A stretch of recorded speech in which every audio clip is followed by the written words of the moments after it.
All right. Thought Crime's back with another one. Let's see what's album. Down south, no, we spook town, eyes dilated. I got the money and the power, both gyrating. This ain't a big stepper. I'm just saying I am not the type to get stepped on.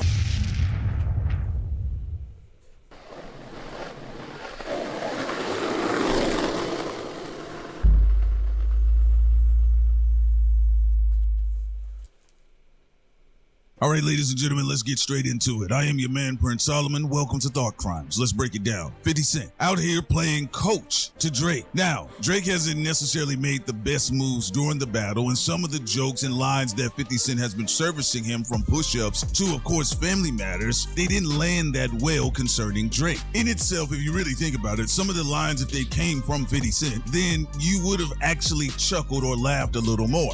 Now here on this channel, we talked about during the battle, we felt that there was another hand in the room. Maybe there's an advisor, some sort of handler, because Drake's movement, although they didn't land that well during the battle, they definitely did seem foreign as far as it concerned some of the ideas we've seen Drake use in the past. Some of the tropish things we've always seen Drake lean on, of course, is talking about people's wives and girlfriends, even trying to claim other friendships within crews that are closer to people. And even if it's not necessarily a woman, Drake doesn't hesitate to go out of the way to try to claim your friend and say he is closer to your homeboy or someone that's prominent in your city than you are. But there were other indicators throughout the battle that showed you, look, 50 Cent is in the building. Most notably is Drake randomly, for damn near almost no reason at the time to the general public, spinning a G-Unit chain. And if you really think about it, 50 Cent has been prepping and coaching Drake along the way, starting with push-ups. The original push-ups had 50 Cent's DNA all over it. Family Matters, you saw 50 Cent via Instagram, was leading up to the drop, basically almost standing outside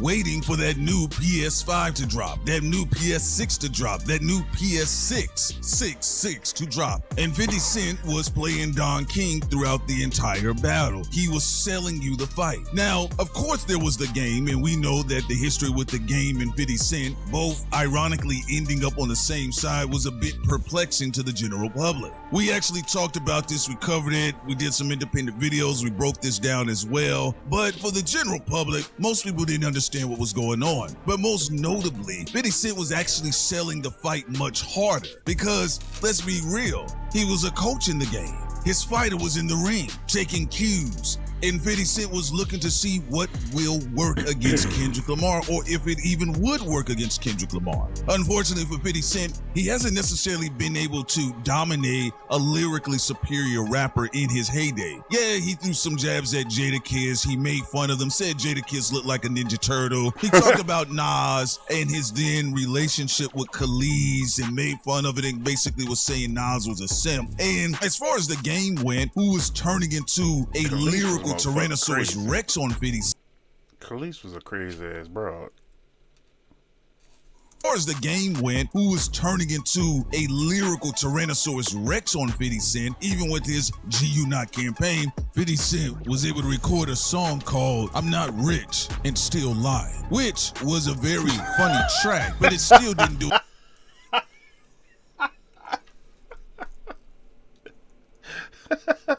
anything lyrically to dismantle the heavyweight titan known as the game at that time. But outside of that, 50 Cent has never really been able to get rid of a lyrically adept MC, let alone one that has the clout and pull like Kendrick Lamar. Now, as deadly as Game was as a lyricist and a wordsmith, Kendrick Lamar has far more cultural clout than that of the Game. And not only that, but 50 Cent is not the fighter that's in the Game. He is sponsoring a fighter. He is coaching Drake along the way. And let's be real, some of Drake's movements had been robotic. Now, a lot of the movements that we've seen Drake do post the battle seems to lean more along the likes of the advice that 50 Cent would have given him and some of the things that 50 Cent has espoused publicly. The petition for UMG and Spotify, come on now. Clearly a 50 Cent move. 50 Cent actually comes out and talks about why this is a really good thing. He's trying to resell it and repackage it. One thing 50 Cent knows more than anything else is the art of the deal. deal, hustling, just with the likes of Donald Trump and, of course, more notably for the culture, Jay-Z. 50 Cent is a master salesman. He's a tactician when it comes to language. In fact, I revere him more along the likes of a hip-hop philosopher. People would look at him in the same vein in hip-hop as they did Marcus Aurelius way back when in the ancient days. 50 Cent has a fascinating viewpoint for a lot of folks when it comes to the idea of art and war. In fact, 50 Cent had collaborated with the likes of Robert Greene for a book called The 50th Law. I read it. It was actually a pretty good book. So I'm not all that surprised that 50 Cent is behind the likes of Drake's and some of his movements we have seen as of late. In fact, 50 Cent has been able to counsel Drake, and we've seen Drake reverse engineer the conversation and also use the media, which is a part of his team, to reverse engineer some of the initial talking points concerning Drake and then Kendrick Lamar. So think about this. Originally, when the battle broke, we saw a lot of salamander bots that were pro-Drake. A lot of these salamander bots are not necessarily their first time showing up. In fact, the first time I personally saw the salamander bots is when they were going after Pusha T. They were saying things like, well, you know, Pusha T likes to blank, blank, blank with a salamander. Pusha T does this with salamanders. It was very disgusting stuff, but nonetheless, it was out there. I thought it was strange at the time. I said, this doesn't make any sense, and is this really an insult because it's not funny and it's not really driving the narrative? But then, what happened with Kendrick Lamar? Kendrick Lamar does what he does publicly, and then you see the salamander bots, they're actually doubling up, and they're saying the same thing that was stated about Pusha T in salamanders, but this time around, it's K-Dot doing blank, blank, blank with salamanders. Now, that became a talking point. See, I don't remember that part. I remember all them fucking bots coming out, but Dot with goddamn salamanders, I damn sure remember that. But then again, I ain't really on Twitter like that, so yeah. You guys know that Sincere Ignorance and I, we did bring attention to that early on in the battle. OVO Butler academic spread Very early on in the battle. Then we saw some other folks eventually start talking about it. And then what does Drake do? Simply have his team reverse everything. So it went from Drake using bots, allegedly, and Kendrick Lamar addressing on 616 that you're playing Twitter games with Zach Bia. Your Wi-Fi can't... That Zach Bia? Shit, I was wondering who the fuck that was. Save you here. And then we all of a sudden see the narrative become about Kendrick Lamar and bots, and even coming up with K-bots. But the most recent song I did do all the bots for, well, most of it and the marketing was not like us.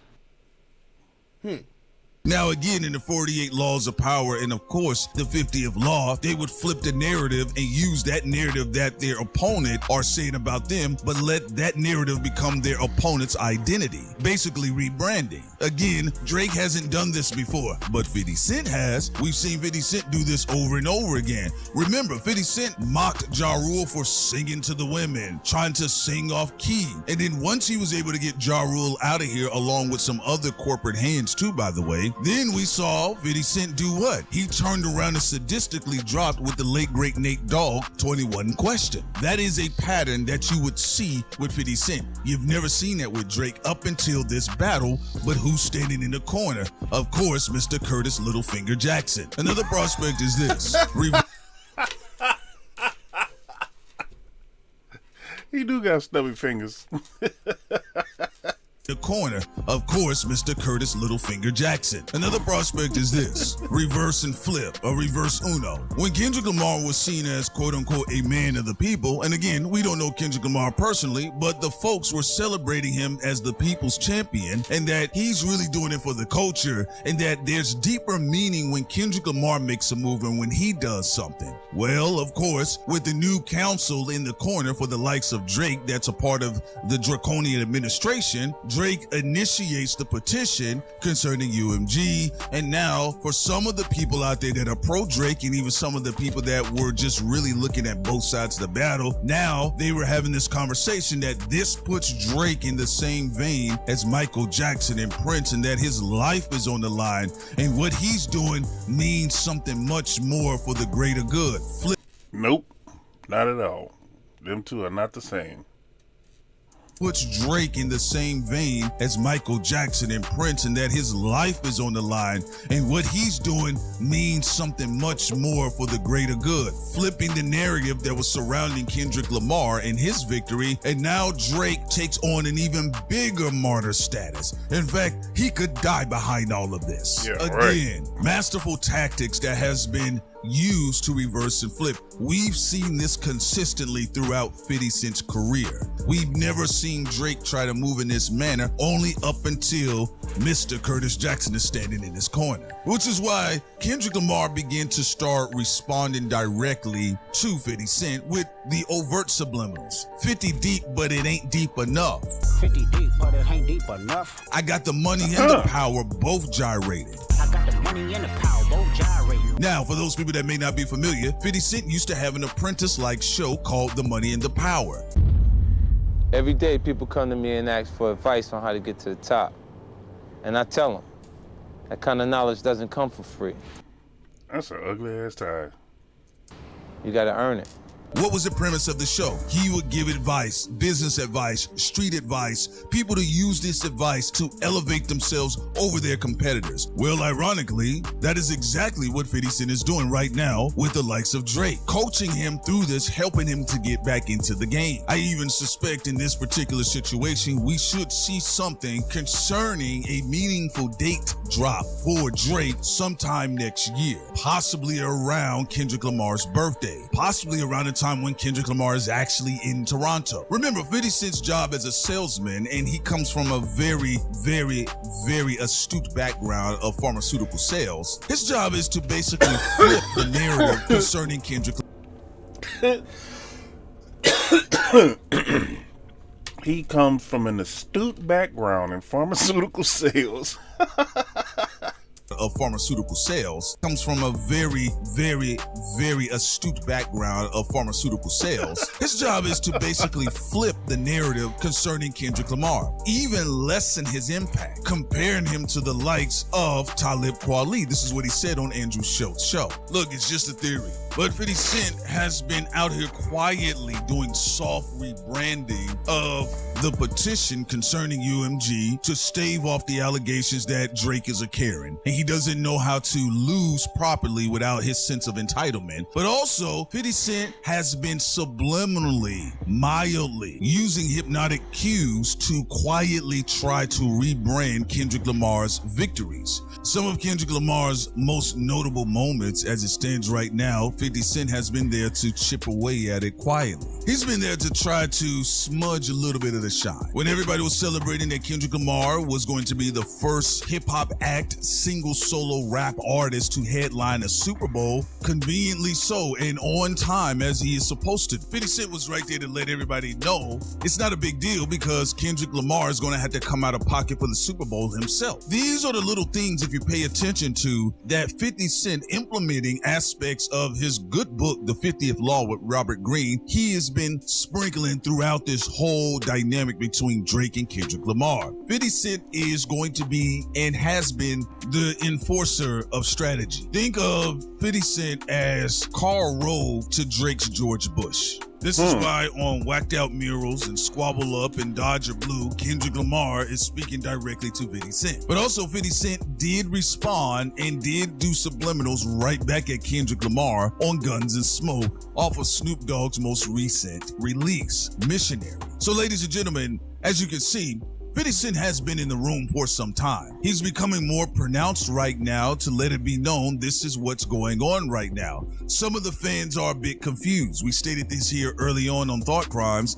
and some people were a bit befuddled, and they said, well, how's that the case? Well, you gotta keep in mind, 50 Cent was rapping along with Snoop Dogg, Eminem, and then himself. 50 Cent wasn't just rapping with West Coast artists, especially when some of them have been made aware and they've been paying attention to 50 Cent throughout the entire battle. So as we stated before, we've covered this on our Patreon. We've actually covered this a little bit earlier in the battle as well. We did highlight the notion of why Game was standing there at the time concerning supporting Drake's drop versus a West Coast artist such as Kendrick Lamar, which was a bit strange for the public. But we also did talk about 50 Cent trying to throw Drake the football and he just keep messing up like Antonio Brown. Ladies and gentlemen, leave your comments below. What do you think about Curtis Littlefinger Jackson being in the room and coaching Drake? And do you think the relationship has been successful? Is this a Phil Jackson and a Michael Jordan situation? Or are we talking about Doc Rivers and Ben Simmons?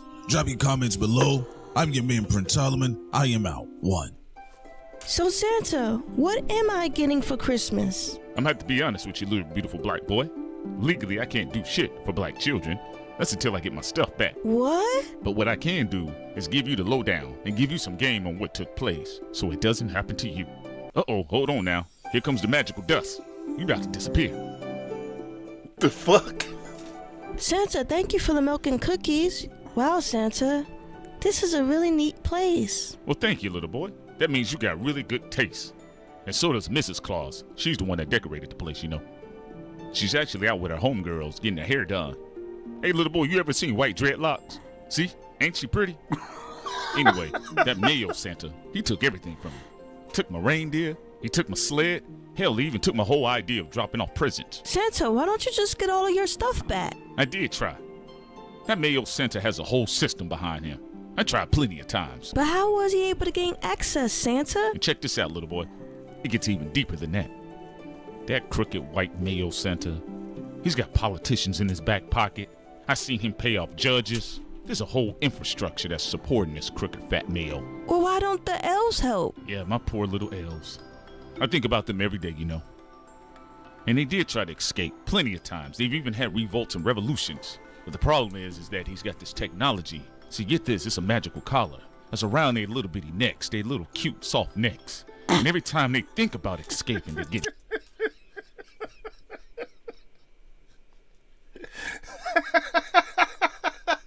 That little cute soft necks. around their little bitty necks, their little cute, soft necks. And every time they think about escaping, they get zapped. Oh, my little heart hurts just thinking about it. But what I do know for a fact is that fat Mayo Santa ain't been giving little black boys and girls nothing. And it's actually all a front to keep tabs on where to gentrify. So this is entitlement Santa, whose plan is gentrification all along. That's how he knows what areas to exploit. It all makes sense now. He must be working with the Census Bureau. Bruh. That was wild. Thought crimes always on it, boy. They always on it, goddamn.